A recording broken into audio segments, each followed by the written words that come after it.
Hello again, and welcome back to part 3 of the Fiat 850 Spider project restoration. I've got quite a few things done, mostly with the trunk pan, which I was at a quandary as to what to do with.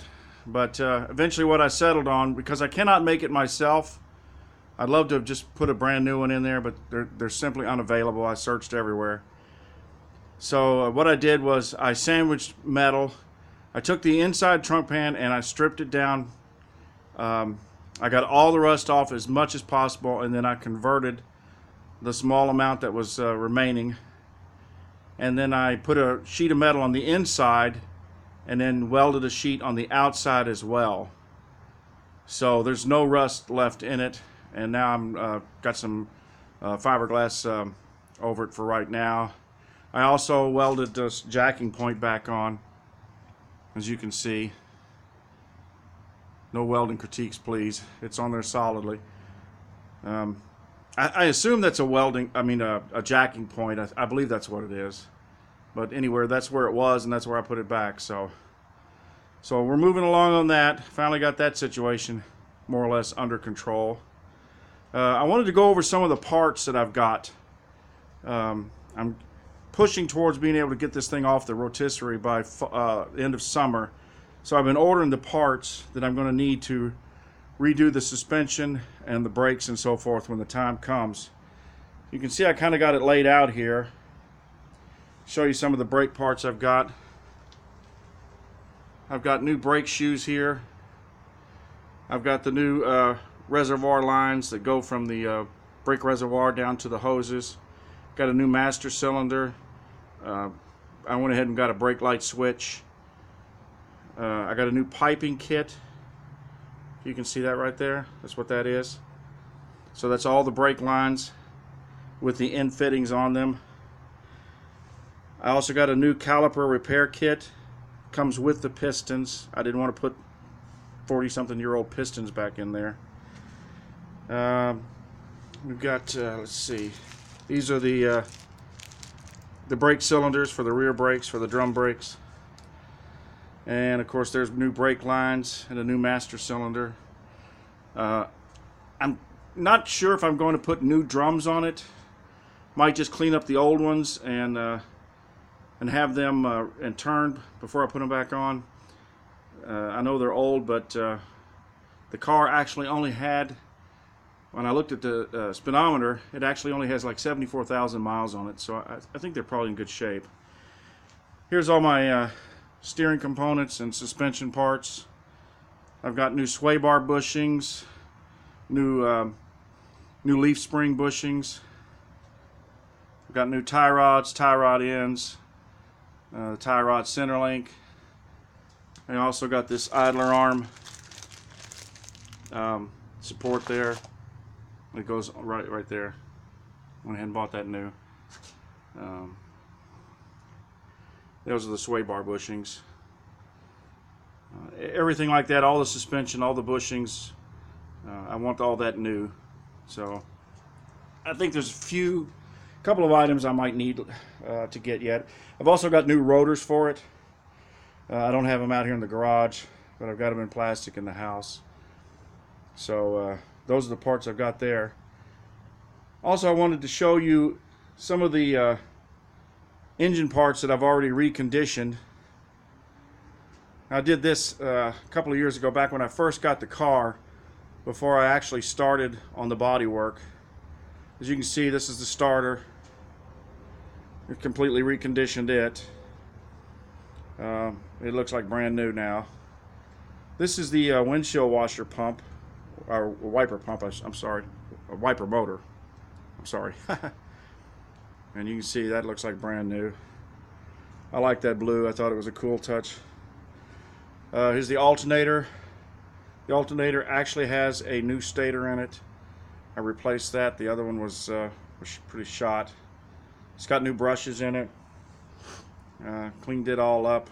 It checks out good. All the diodes were good, so it's ready to rock and roll when the time comes. They're fairly expensive too, so saved quite a bit of money by rebuilding that myself, as well as the starter.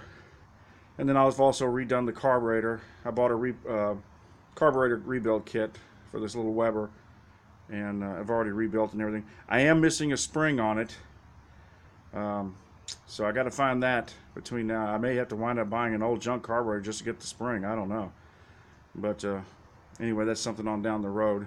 I also have a new throttle linkage. That's the old one that's hanging on there. So I also took some time and got everything up. I had the parts kind of in boxes and different places, and I really wanted everything off the floor. I didn't want anything down on the ground. This old garage will, in heavy rains, which we sometimes get, will get some water on the floor. So just want to show you what I did. I'll try to keep the camera as steady as I can. You can see I hung everything up. I got the radiators there. There's the outer rocker. I got bumper parts. I kept all the old brake lines, taped them together, so I'd be able to use those as a guide when the time comes to put that back together. Some of the stuff is hung up from the ceiling. You can see that's bumper parts right there. There's my fan shroud.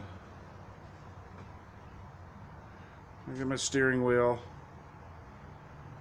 Like I said, I wanted all this up visible so I don't have to hunt for it when the time comes.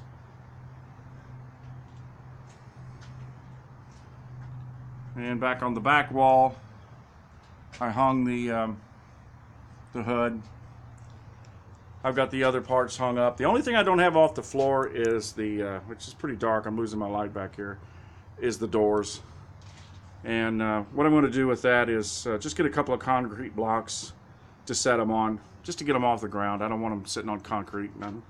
Last thing I need is more rust. I also went ahead and redid the muffler. When I took it out, I had it put away. When I took it out to put it up, it had got some rust on it and everything. It was starting to look pretty dingy. It's not the original. I bought this when I first bought the car because the one that was on the car was completely shot, so I had no choice. And I'm glad I did, because when I bought it, they weren't that expensive, and now they've shot up in price. So I cleaned this up and got the rust and everything off of it, and went ahead and hit it with some high temperature paint. So it looks like new now. So that's kind of where we are right now. I've kind of, I've been doing what I can out here, but the weather's not cooperating. As I've said before, I don't have heat in my garage, so I don't really want to get into using a bunch of body filler or anything like this at this time until it warms up a little more outside, a little more consistent with the weather. The other thing I wanted to just briefly mention was, here's my transmission. I'll show you that real quick. And there's the trailing arm for the rear end. Just one other thing I wanted to mention was I sold my old welder because it was just giving me so many problems. And I bought one of these, the Eastwood Welder. And I'm not trying to endorse any particular company or anything, but I will say this welder is just the beast. This thing is the bomb. I mean, the problems that I was having are just gone.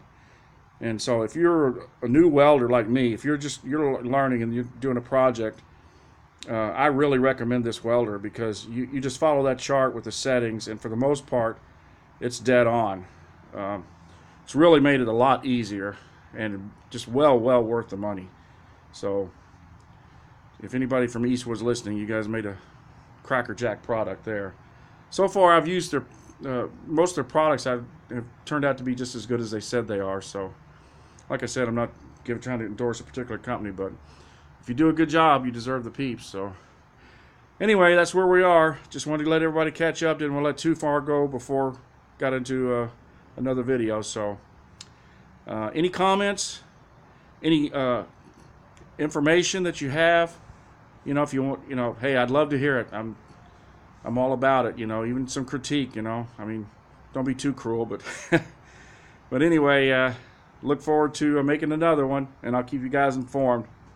Thanks for watching.